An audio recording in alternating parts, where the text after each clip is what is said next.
आएगा बंदा पाकिस्तानी फैमिली रखे। कैसे हैं आप सब? मेरा नाम आजाद है। यार भारत की कमाई और जीडीपी में एकदम तेजी से बढ़ोतरी देख अंग्रेजों को पड़ गए मिर्गी के दौरे, पाकिस्तान हुआ बेहोश। अच्छा हाँ देखते हैं वीडियो वाच करते हैं भाई साहब, जल्दी से काउंट ऑन करते हैं 3 2 1 एंड स्टार्ट। भारत की तेज रफ्तार से बढ़ती हुई अर्थव्यवस्था, दुनिया भर में भारत का बढ़ता हुआ रुतबा और भारतीय लोगों का टैलेंट, ये 3 ऐसी चीजें हैं जिसे देखकर ब्रिटेन के लोग इतने ही जल रहे हैं जितने कि पाकिस्तान के। और हालात तो ब्रिटेन में ये हैं कि वहां पर ये चुनावी मुद्दा बन चुका है। जी हां, अब से कुछ ही दिन पहले वहां के जो प्रधानमंत्री है ऋषि सुनाक, उन्होंने इलेक्शन अर्ली करवाने का ऐलान कर दिया है। जी हां, वैसे वहां पर इलेक्शन अगले साल होने थे, लेकिन ऋषि सुनाक ने कहा है कि हम अर्ली इलेक्शन करवाएंगे और जुलाई में ये इलेक्शन अंजाम दिए जाएंगे। लेकिन इन चुनावों में ये मुद्दा नहीं है कि वहां पर गरीबी कैसी हटाई जाए या फिर लोगों की कमाई कैसे बढ़े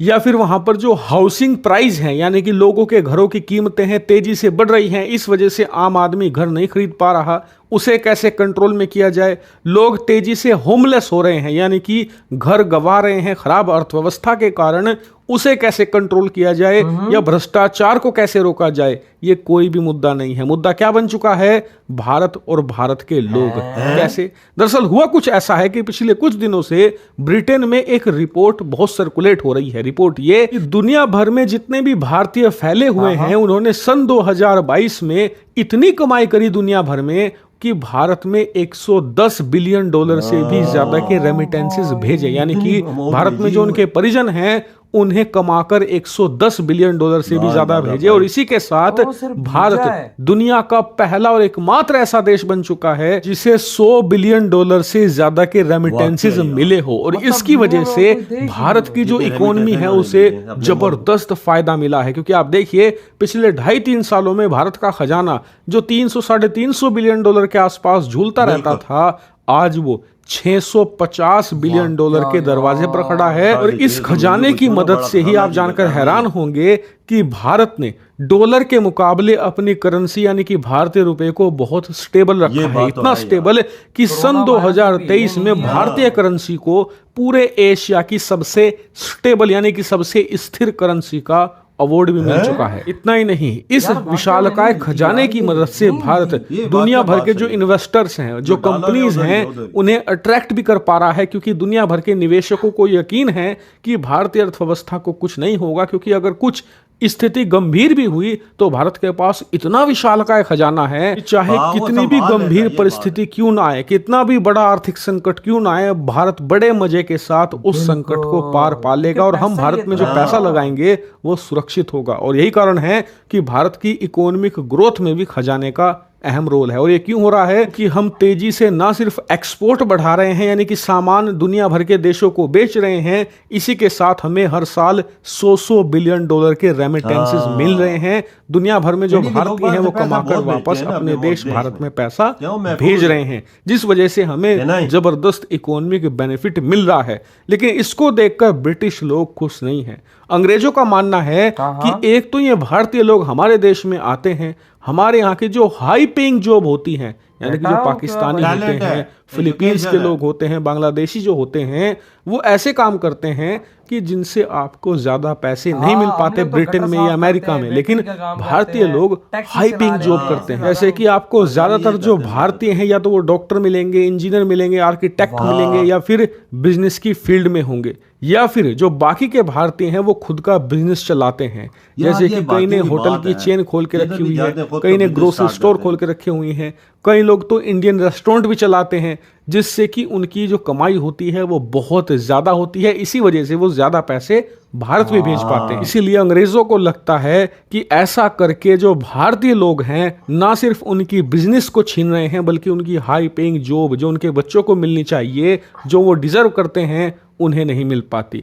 और इसी वजह से वो अपनी सरकार पर दबाव बना रहे हैं कि आप जो भारतीय छात्र हैं या फिर भारतीय लोग हैं, उन्हें दिया जाने वाला वीजा कम कीजिए, जिससे कि कम भारतीय आए और हमारी नौकरियां बची रहें। अंग्रेजी जनता को लगता है कि ऐसा करने से 2 फायदे होंगे। पहला ये कि जो हाई पेइंग जॉब होती हैं, बड़े बिजनेस होते हैं, वहां पर कंपटीशन कम होगा, क्योंकि भारतीय छात्र बहुत ब्राइट होते हैं, मेहनती होते हैं, उनके सर्वाइवल की लड़ाई होती है। ऐसे में वो हर हाल में सफल होना चाहते हैं, इसलिए वो मेहनत भी ज़्यादा करते हैं। यही कारण है कि नौकरियां उन्हें मिलती है, लेकिन जब कम वीज़ा देखो मिलेगा यार, तो इंडियंस कम तो भारतीय सिर्फ छात्र या अंग्रेज बच्चे जलना आएंगे, शुरू हो गए। जिससे कि कंपटीशन कम होगा, नौकरियां अंग्रेज़ों को मिलेगी। लेकिन दूसरा फायदा ये होगा उनके अनुसार कि इससे भारत में जो रेमिटेंसेस जा रहे हैं 100 बिलियन डॉलर के, में भी कमी देखने को मिलेगी। लेकिन ये वहां की जनता का मानना है, सरकार को सच्चाई पता है कि उनके देश के लोग कितने पानी में हैं। इसीलिए ऋषि सुनाक जो प्राइम मिनिस्टर हैं, उन्होंने जो नॉर्मल प्रकार के वीजा हैं भारतीय लोगों के लिए, उनमें तो कमी कर दी है अपने देश की जनता को दिखाने के लिए।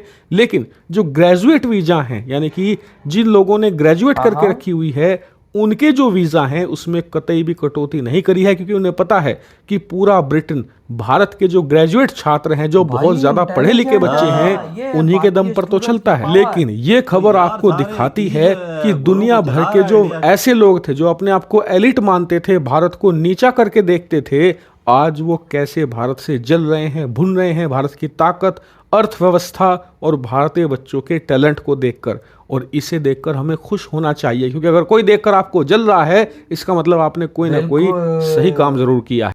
भाई आज अंदाजा लगाओ, अंग्रेजों ने भारत से जलना शुरू कर दिया है कि भारत के लोग ये दुनिया में क्या कर रहे हैं, पैसा कमा कमा के इंडिया के अंदर भेज रहे हो, इंडिया को अमीर करे जा रहे हैं।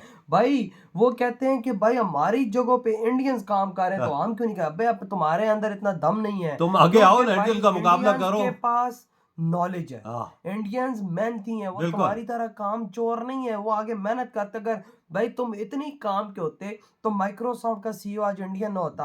आज तुम अंग्रेज इतने ही भाई साहब दूध के धुले और भाई इतनी मेहनती होते तो पेप्सिको का सीईओ भाई साहब इंडियन ना होता। आज तुम इतने ही होते तो ट्विटर का भी सीईओ आज एक इंडियन ना होता। देखो हर बड़ी कंपनी पर आज इंडियन बैठे हुए हैं, इसी वजह से कि उनमें दम है। उनके मुकाबले में गोरे भी आए होंगे ना, उन्होंने मुकाबला जीता है तो सीट पे बैठे हैं, हमें तो कोई नहीं जीतने देता। गोरे किसी काम के नहीं है इंडियंस के आगे। ये तो हम पाकिस्तानी भी मानते हैं, हम पाकिस्तानी बाहर के देशों में जाते तो क्या बनते हैं? गटर साफ करने वाले, हम क्या बनते हैं? टैक्सी ड्राइवर, वेटर, मतलब या कचरा उठाने वाले, हम बाहर के देशों में ये बनते। लेकिन इंडियंस वो जाते, वो क्या बनते? बिजनेसमैन, डॉक्टर्स, इंजीनियर, आर्किटेक्ट, मतलब हर बड़ी चीज। बिल्कुल, ये काम ना हो तो अपना बिजनेस स्टार्ट करते हैं। हाँ, ये चीज है। हाँ, तो भाई साहब वहां पे फिर पैसा कमा कमा के इंडिया भेज रहे हैं और वहां के लोगों की जल गई। आप खुद देखो 110 बिलियन डॉलर, बहुत बड़ी अमाउंट है वो, इतना तुम्हारा कर्जा है वजात कसम से। तो यानी इंडिया को एक साल में लोग इतना पैसा भेज रहे हैं। ये तो अगर मतलब हमारे होते तो ये कर्जा भी उतर सकता था, पर हमारा भेजता ही कोई नहीं है। बाबा हमारे ओ यार कहाँ से भेजेगा? जब वहां पे बैठ के भीखे मांगेंगे, वहां पे बैठ के अंग्रेजों के गटर साफ करेंगे तो क्या कमाई होगी? भाई इंडियंस तो लाखों डॉलर वहां पर कमाते हैं और लाखों डॉलर इंडिया में बेचकर भाई इंडिया को अमीर बना रहे हैं। क्यों? उन्होंने अपनी एजुकेशन, इंडिया ने उनको एजुकेशन दी और आज उसी एजुकेशन के सर पर आज उन्होंने अंग्रेजों की जला डाली। ये देखना वो वोटों इलेक्शन भी जल्दी करवा रहे हैं। वो कह रहे हैं इलेक्शन कराओ। इलेक्शन में मुर्दा ये रखा है और ये नहीं रखा आगे कोई चीज और करनी, काम करने, ये इंडिया का दिल रखा है भाई। यार रिजर्व में दिन ब दिन इजाफा हो रहा है। ऋषि सोना को भी पता है कि यूके को जो चला रहा है इस टाइम इंडिया चला रहा है। हाँ, वो तो सारे इंडियन ही बैठे हुए हैं बड़ी बड़ी सीटों पे। अगर भाई साहब अगर इंडियंस हटते हैं तो यूके बैठ जाए। ऋषि सोना किधर का है? इंडियन का ही है ना, वही ना। लेकिन भाई यकीन मानो आज आप लोगों के जलवे देख लिए कि भाई आज एक अंग्रेज देश पागल हो गया है कि भाई इंडियंस का कुछ करो। हमारा अगर इंडियंस यहाँ पर रहे तो हमारा कुछ नहीं बन पाएगा। तो यार आपकी क्या थॉट है? तेरी वीडियो खत्म करते हैं।